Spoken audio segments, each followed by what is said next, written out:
ladies and gentlemen, Mr. Flamingo presents a reading of The Raven by Edgar Allan Poe. Once upon a midnight dreary, while I pondered, weak and weary, over many a quaint and curious volume of forgotten lore, while I nodded, nearly napping, suddenly there came a tapping, as of someone gently rapping at my chamber door. "'Tis some visitor," I muttered, tapping at my chamber door. Only this, and nothing more. Distinctly I remember it was in the bleak December, and each separate dying ember wrought its ghost upon the floor. Eagerly I wished the morrow, vainly I had sought to borrow from my books surcease of sorrow for the lost Lenore, for the rare and radiant maiden whom the angels named Lenore, nameless here forevermore. And the silken, sad, uncertain rustling of each purple curtain thrilled me, filled me with fantastic terrors never felt before, so that now, to still the beating of my heart, I stood repeating, "'Tis some visitor entreating entrance at my chamber door, some late visitor entreating entrance at my chamber door. This it is, and nothing more." Presently my soul grew stronger, hesitating then no longer.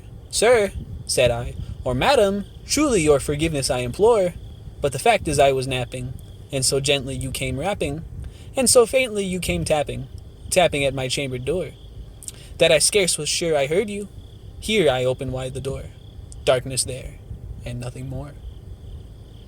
Deep into that darkness peering, long I stood there wondering, fearing, doubting, dreaming dreams no mortal ever dared to dream before. But the silence was unbroken, and the stillness gave no token, and the only word there spoken was the whispered word Lenore.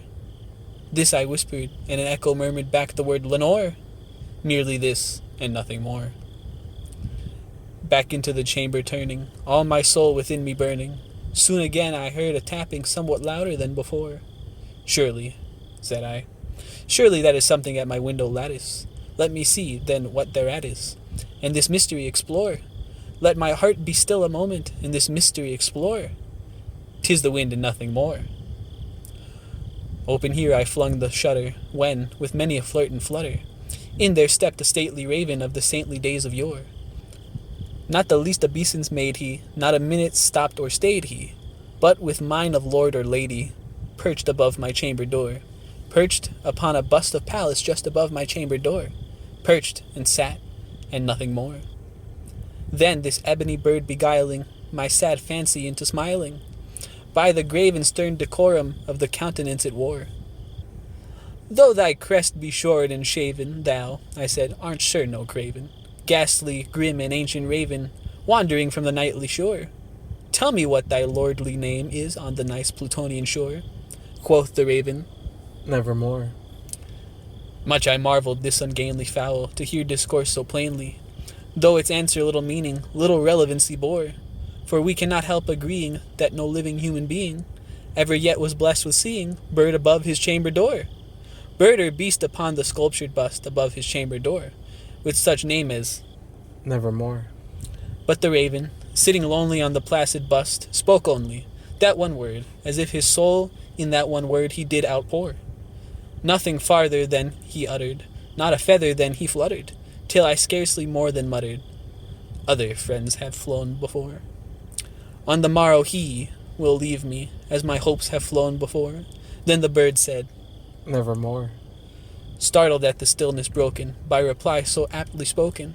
"Doubtless," said I, "what it utters is its only stock and store, caught from some unhappy master whom unmerciful disaster followed fast and followed faster till his songs one burden bore, till the dirges of his hope that melancholy burden bore, of never, nevermore."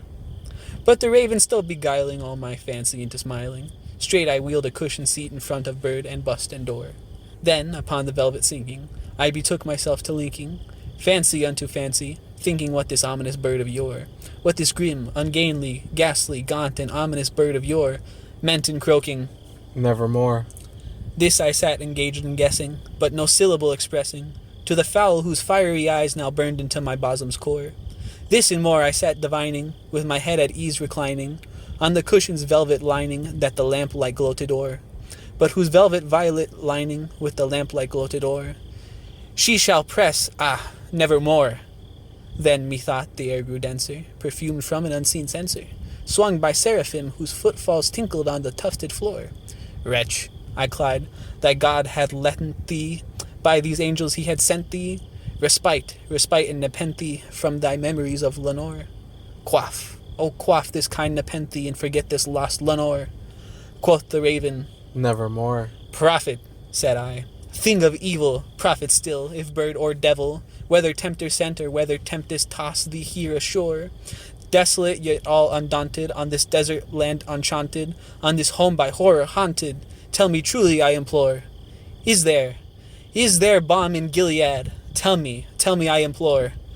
Quoth the raven, Nevermore. Prophet, said I, thing of evil, prophet still, if bird or devil, by that heaven that bends above us, by that God we both adore, tell this soul with sorrow laden, if within the distant Aden it shall clasp a sainted maiden, whom the angels name Lenore, clasp a rare and radiant maiden, whom the angels name Lenore.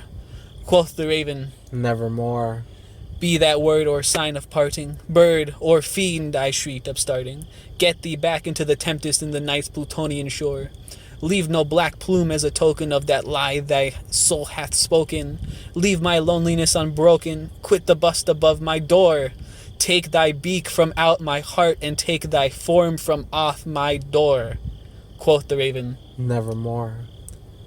and the raven, never flitting, still is sitting on the pallid bust of Pallas just above my chamber door, and his eyes have all the seeming of a demon's that is dreaming, and the lamplight o'er him streaming throws his shadows on the floor, and my soul from out the shadow that lies floating on the floor shall be lifted. Nevermore.